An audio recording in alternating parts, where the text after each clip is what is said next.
जय जय राम, जय श्री राम, जय हो बागेश्वर धाम सरकार, जय हो हनुमान जी महाराज। मेरे प्यारे सभी दर्शकों, आखिर एक बाप ने अपने ही बेटी को, दो बेटियां थी, दोनों बेटियों को जानवर बना देता था और जानवर बनाने के बाद उनके साथ ऐसा हैवानियत करता था जिसे जानकर आपकी रूह कांप जाएगी। इस घटना को जानने के लिए आप इस वीडियो के अंत तक बने रहिएगा। अगर आप इस वीडियो के अंत तक बने रहेंगे तो वाकई में आपके जीवन में कुछ न कुछ नई सीख देकर के जाएगी। एक समय की बात है, एक गांव में दो बहन एक साथ एक परिवार में रहते थे। बहुत छोटा सा परिवार था, लेकिन उन दो बहनों का पालन पोषण एक दाई माँ करते थे, क्योंकि वह जो बेटियां थीं वो बचपन में उनकी माँ मर गई थी। उसकी माँ जो है दोनों बेटियों को छोड़ करके चली गई थी। इस वजह से वह दाई माँ उन दोनों बेटियों को गोद ले करके उनका पालन पोषण किया। उनकी पढ़ाई लिखाई, शिक्षा, हर एक चीज़ वह दाई माँ ने किया। लेकिन जब उन बच्चियों की माँ इस दुनिया को छोड़ करके चली जाती है, ये बच्चियाँ अपनी दाई माँ से कहती कि दाई माँ, मेरी माँ तो हम लोगों को छोड़ करके चली गई, लेकिन मेरे बाप कहाँ हैं? मेरे बाप हम लोगों को मिलेंगे या फिर नहीं मिलेंगे?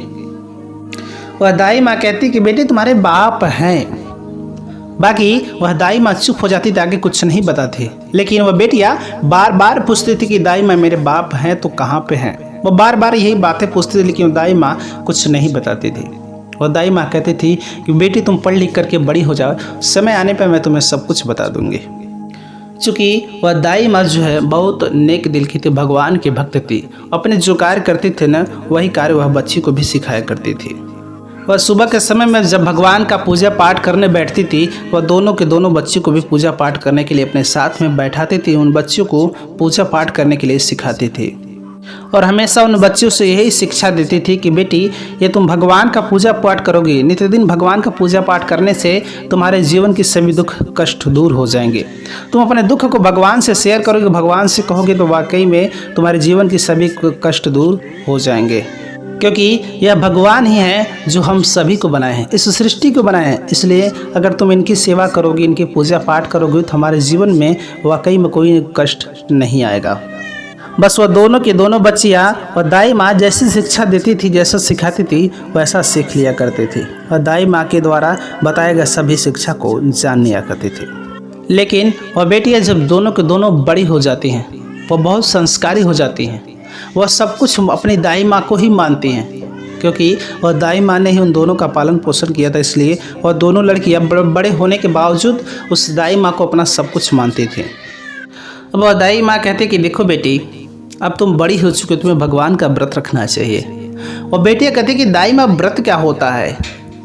वह दाई माँ कहती कि देखो बेटी, जब तुम सक्षम नहीं थी तो तुम सिर्फ पूजा पाठ करती थी, लेकिन तुम अब बड़ी हो चुकी हो, सक्षम हो चुकी हो, और एक ऐसा प्रमुख दिन आता है, ऐसा त्यौहार आता है जिस दिन भगवान का व्रत रहने से उस दिन आपको किसी प्रकार का भोजन नहीं करना रहता है।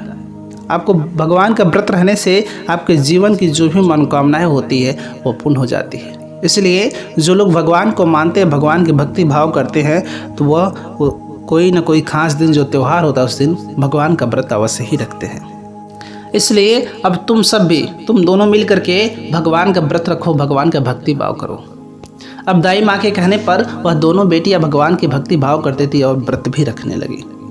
इस तरीके से सब कुछ ठीक चल रहा था, दिन पर दिन कटता चला जा रहा था। लेकिन वो जो दाई माँ थी बहुत अच्छे और नेक दिल की थी, और वो जब भी घर से निकलती थी, चार लोगों के पास में बैठती थी तो अच्छे अच्छे ज्ञान की बातें सिखाती थी। इसलिए उस दाई माँ का उस नगर के आसपास सभी गांव के लोग बहुत इज्जत करते थे, बहुत मानते थे, और लोग उन्हें कुछ न कुछ खाने पीने के लिए दे दिया करते थे। और इसीलिए कहा गया है कि अगर आप भगवान के भरोसे बैठे, भगवान के भक्त, भगवान को मानते, तो वाकई में भगवान आपको कभी भूखा नहीं रखेगा। क्योंकि कई ऐसे लोग होते थे जो इतना दान पुण्य कर देते थे उस दाई माँ को कि महीने महीने तक का उसके घर का राशन खर्चा चलता था। उसे कभी किसी प्रकार की कमी नहीं होती थी। लोग उसे दान पुण्य हमेशा करते रहते थे, क्योंकि लोग उनको नेक और पवित्र मानते थे और इस बात को मानते थे कि जब उनके घर में कोई कमाने खिलाने वाला नहीं है, अगर हम उनको दान पुण्य करेंगे, उनका आत्मा तृप्त होगा, तो हम लोगों को बहुत पुण्य की प्राप्ति होगी। अब एक दिन है वह दाई माँ भोजन पका रही थी, दोनों की दोनों बेटियां बैठी हुई थी। तब तक जो है कोई दरवाजे को नॉक करता है। अब वह दाई माँ जब कोई दरवाजे को नॉक करता है तो दाई माँ खुद जाती है, बेटियों को नहीं भेजती कि कोई अनजान इंसान होगा, इसलिए वह दाई माँ खुद जाती है। और जब दरवाजे को खोलती है तो देखने का कोई अजीब आदमी वहाँ पर खड़ा होता है। और जब दाई माँ दरवाज़ा खोलती है तो घर के अंदर प्रवेश करने लगता है। दाई माँ कहते हैं तुम घर के अंदर प्रवेश क्यों कर रहे हो, क्यों जा रहे हो, अंदर क्यों जा रहे हो, बोलती रहती है, लेकिन वो कहता है मुझे घर के अंदर प्रवेश करना है। और अंत में वो ऐसी बात बोलता है कि दाई माँ हक्का बक्का रह जाती है। वह कहता है कि अरे मेरी 2 बेटियां हैं, दोनों बेटियों से मुझे मिलने दो ना। और जब इतना ही दोनों बेटियां सुनती हैं, दौड़ते हुए दाई माँ के पास में आती हैं। कहती दाई माँ क्या वाकई में यही मेरे बाप है। और दाई माँ ने कहा कि हाँ हाँ हाँ यही तुम्हारे बाप है, लेकिन तुम इससे दूर रहना। वह बेटियाँ कहती कि क्या माँ आप ऐसी बात करती हैं, मुझे तो एक तो माँ का प्यार नहीं मिला, मेरे पिताजी इतने दिनों बाद मिले और आप कह रहे कि इनसे दूर रहना। वह दोनों की दोनों लड़कियां तुरंत अपने बाप के गले लग जाते हैं। कहती हैं कि पापा आप कहाँ चले गए थे। उसका पिता कहता है कि देखो बेटी, मैं बाहर कमाने गया था और वहीं पे मेरा रोड एक्सीडेंट हो गया, मैं अस्पताल में एडमिट हो गया, मेरा कोई हाल चाल लेने वाला नहीं था। लेकिन तुम्हारी माँ कहाँ पर है। अब पता नहीं इसके पीछे कितनी सच्चाई थी, लेकिन वह दाई माँ बार बार यही कह रही थी कि तुम अपने बाप के गले मत लगो, उससे दूर रहो, उसके पास मत जाओ, वो बहुत ही खराब इंसान है, उसके पास मत जाया करो। लेकिन उसका बाप कहता है कि नहीं बेटी, मैं इससे दूर मत जाना, ये जो तुम्हारी दाई माँ है ना, ये हमारे खिलाफ भड़काती है, उसकी बातों में मत आना, ये हम लोगों को अलग करना चाहते हैं। अब वह आदमी खूब सारा अपने बेटियों के लिए सामान लाया रहता है, बाहर ले जाता है, शॉपिंग कराता है, फिर अपनी बेटी को लेकर के घर पे आता है। अब दोनों बेटियां अपने बाप के साथ में रहने लगी। जब पूजा पाठ का समय होता है, सुबह शाम जब पूजा पाठ का समय होता है, तो दाई माँ कहती कि अरे बेटिया अब तो तुम मेरे पास आ जाओ, अपने बाप को छोड़ करके, अब तो भगवान का पूजा पाठ का समय हो गया, भगवान के भक्ति भाव का समय हो गया, अब तो तुम मेरे पास चली आओ।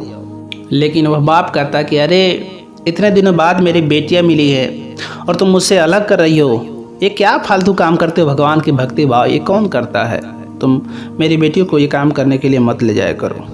अब वो दोनों के दोनों बेटियों का अच्छे संस्कार को बिगाड़ने लगा। जब जब पूजा पाठ का समय होता था, उन दोनों की दोनों बेटियों को कहीं ना कहीं घुमाने ले जाया करता था, उन्हें पूजा पाठ करने ही नहीं देता था।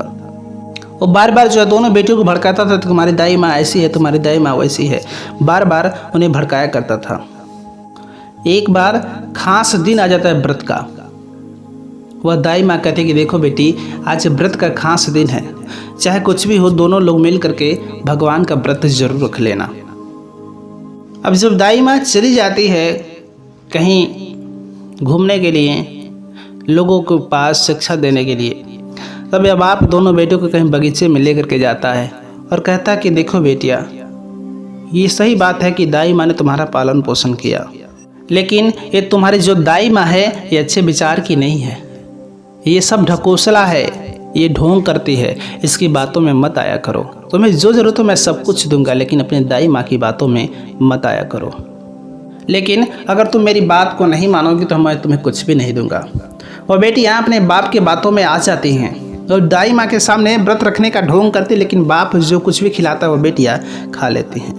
अब दाई माँ को समझ में आ जाता है कि दोनों बेटियों का भविष्य को खराब कर देगा, इसलिए और दाई माँ ने सोचा कि मैं इन दोनों बेटियों का भविष्य को इतने मेहनत से पाल पोस करके बड़ा किया है, मैं इन दोनों बेटियों का भविष्य खराब नहीं होने देंगी।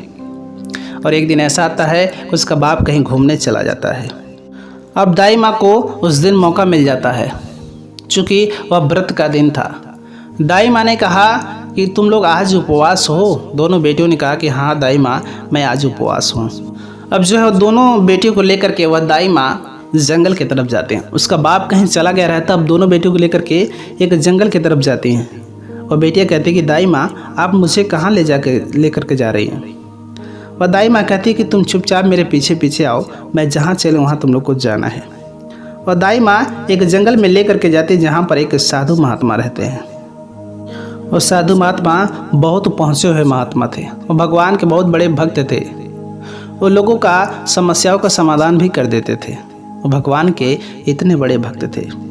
अब दोनों बेटियों ने कहा कि दाई माँ आप हमें कहाँ पर लेकर के आए हैं। और दाई माँ कहती है कि देखो ये मेरे भाई हैं और ये भी भगवान के भक्त हैं। जैसे हम भगवान के भक्ति भाव करते हैं उसी प्रकार ये भी भक्ति भाव करते हैं। उसके बाद वह साधु बाबा आंखें खोलते हैं और दाई माँ से कहते बहन तुम क्या करने के लिए यहाँ पर आई हो।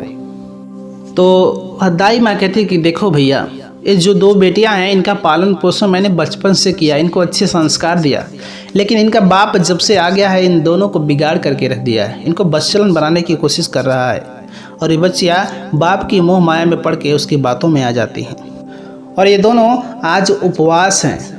और जब उपवास के बाद वह साधु बाबा सुनते हैं, कहते हैं कि क्या बात करती हो बहन, ये दोनों बच्चियाँ उपवास तो नहीं लगती हैं। फिर 2 थाली में भोजन ला करके उन दोनों के सामने रख देते हैं। उन दोनों बेटियों ने कहा कि नहीं मैं भोजन नहीं करूँगी, मैं भोजन नहीं करूँगी, मैं व्रत हूँ। फिर वह साधु बाबा अपनी छड़ी उठाकर उन दोनों को मारने के लिए, डराने के लिए धमकाने लगे।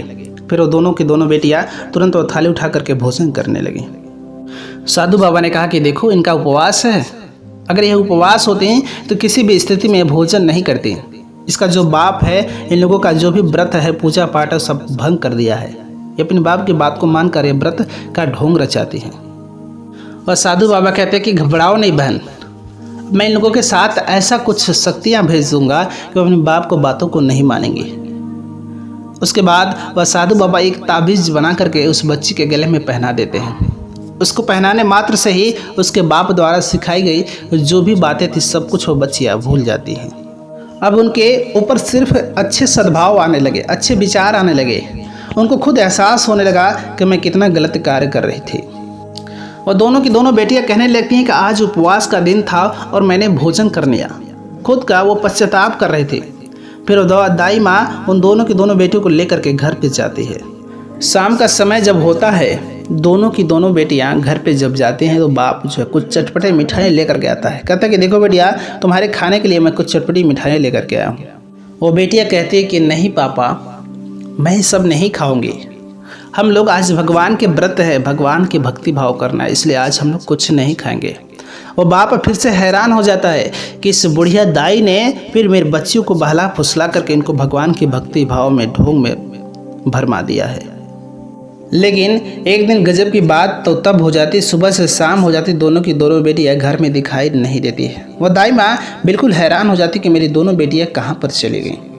और जब दोनों बेटियां शाम तक नहीं आई, वह बाप जो दोनों बेटियों को ले जा करके बार में दारू पिलाता था, मांस मछली खिलाता था, उनसे गलत गलत कार्यों को प्रेरित करता था। लेकिन फिर वह बेटियां कहती कि नहीं पिताजी ये गलत कार्य है, क्योंकि वह साधु बाबा ने उन लोगों का बुद्धि बदल दिया था। क्योंकि उन दोनों को भगवान का उपासक मिल चुका था, वो भगवान की भक्त हो चुकी थी। इसलिए बाप ने कोई भी उल्टा सीधा काम करा, लेकिन उन दोनों बेटियां ने कुछ भी नहीं किया। अब अगले दिन दोनों बेटियां दाई माँ से आती हैं, पूछती हैं कि दाई माँ आप कहाँ चली गई थी। दाई माँ ने कहा कि देखो बेटी मैं अपने भाई के पास में गई थी। अब उस दिन वह साधु बाबा जो दाई माँ के भाई थे वो भी आ चुके थे, चूँकि उस दिन उसका बाप घर पे नहीं था। और जब वह साधु बाबा उस घर में प्रवेश करते तो समझ जाते हैं कि इस घर में कुछ न कुछ अनहोनी होने वाली है। और फिर वह दोनों बेटियों को और उस दाई माँ को ले करके जंगल के एक दूसरे छोर पर चले जाते हैं। और जब जंगल के दूसरे छोर पर जाते हैं तो क्या देखते हैं, रात्रि का समय होता और उसका बाप वहीं पर रहता है। वहीं पर बैठ करके लाइटें जलाकर कुछ ज़्यादा काला जादू सीख रहा होता है, काला जादू करने का सुझाव कर रहा था। उसके बाद जब ये लोग जाते हैं तो कहता है कि लो आखिर तुम लोग आ ही गए, मेरे प्लान को फेल करने के लिए तुम लोग आ ही गए। तुम लोग मेरे प्लान को सफल नहीं होने दे रहे हो, लेकिन आ गए तो बहुत बढ़िया हुआ। अब मैं जो चाहूँगा वही होगा। ये जो दाई माँ है जो हमारे बच्चों की माँ बनी पड़ी है, ये मेरी बेटियों को कब तक रोक पाएंगे। अब मैं जो चाहूँगा वही होगा। फिर साधु बाबा ने कहा कि अब तुम कुछ नहीं कर पाओगे, तुम्हारा कुछ नहीं बस चलेगा। आखिर तुम अपने पत्नी को क्यों मारा। उसने कहा कि मेरी पत्नी ऐसे ही मेरे रास्ते में आती थी, इसलिए मैंने अपनी पत्नी को मार दिया और आज तुम लोग भी मेरे रास्ते में आ रहे हो। मैं जैसा चाहता हूँ ऐसा अपने बेटियों को बनाऊंगा और तुम लोग रास्ते में आओगे तो तुम लोगों को भी नहीं छोड़ूंगा। वह कहता है कि इस बुढ़िया को मैं एक जानवर बना करके काले जादू से इस जंगल में छोड़ दूंगा। वह साधु बाबा कहते हैं अरे तू कुछ नहीं कर सकता है। फिर वह काला जादू करके एक जल लेकर के उस बूढ़ी के ऊपर फेंकता है। और वह जैसे जल को फेंकता है, दोनों की दोनों बेटी अपनी दाई माँ को बचाने के लिए आगे आ जाते हैं। और जैसे उस जल को फेंकता वह जल जो है दोनों बेटी के ऊपर पड़ जाती है और दोनों बेटियाँ एक अजीब जानवर में परिवर्तित हो जाती हैं। वह देखकर बड़ा ही हैरान होता है कि आज मैंने ये क्या कर दिया। आज मैंने उस बुढ़िया के ऊपर जो जादू चला वो दोनों मेरे बेटियों के ऊपर हो गया। अब साधु बाबा ने कहा कि देख, तू इस बूढ़ी माँ को ऐसे बनाना चाहता, तूने अपने बेटी को ही बना दिया। अब तेरी दोनों बेटी इस जंगल में भटकती रहेंगी। अब वो पछताने लगा। वो अपने काला जादू को वापस लाना था, लेकिन वह सफल नहीं हो पा रहा था। अब वो साधु बाबा के हाथ पैर जोड़ने लगता कि साधु बाबा अब आप ही कुछ चमत्कार कीजिए। साधु बाबा ने कहा कि नहीं, तू तो जानवर बना सकता था, तू आदमी भी बना सकता। उसने कहा कि नहीं, अब मेरे बस की बात नहीं है, आप ही कुछ कीजिए। अब साधु बाबा व दाई माँ भगवान का सुमिरते हैं, कुछ मंत्रों का उच्चारण करते। उसके बाद वो कमंडल से जल निकाल करके उन बच्चियों के ऊपर जो जानवर बन चुके थे छिड़क देते हैं। जल छिड़कने के बाद वो फिर से पहले रूप में ही आ जाते हैं। फिर से वह दोनों लड़कियां बन जाती हैं। फिर इस साधु बाबा के सामने और दाई माँ और दोनों बच्चियों के सामने उसका बाप झुक करके माफ़ी मांगने लगता है। वह माफ़ी मांग कर कहने लगा कि मैं ही गलत था, मैं ही गलत रास्ते पे चल रहा था, और आज मैं इस बात का विश्वास कर गया कि भगवान के पास कितनी शक्ति है। जो भगवान को मानेंगे वो असंभव कार्य को भी संभव में बदल सकते हैं। इसलिए हम अपने जीवन में अब हमेशा भगवान के भक्ति भाव करेंगे, भगवान का पूजा पाठ करेंगे। अब इस तरीके से उनका बिछड़ा हुआ बाप मिल जाता, उनका एक अच्छा खासा परिवार बन जाता है। और दाई माँ उन लोगों की दादी माँ बन जाती है, और वह बाप और बेटी मिल करके एक अच्छा खासा जीवन चलाने लगते हैं। उनका घर फिर से पहले जैसा अच्छा खासा घर बन जाता है। इस तरीके से यह कहानी यहीं पर समाप्त होती है। मेरे प्यारे सभी दर्शकों, ये कहानी आपको कैसी लगी कमेंट बॉक्स में ज़रूर बताइएगा। मिलेंगे हम आपसे एक और नई अच्छी कहानी के साथ में। तब तक के लिए नमस्कार।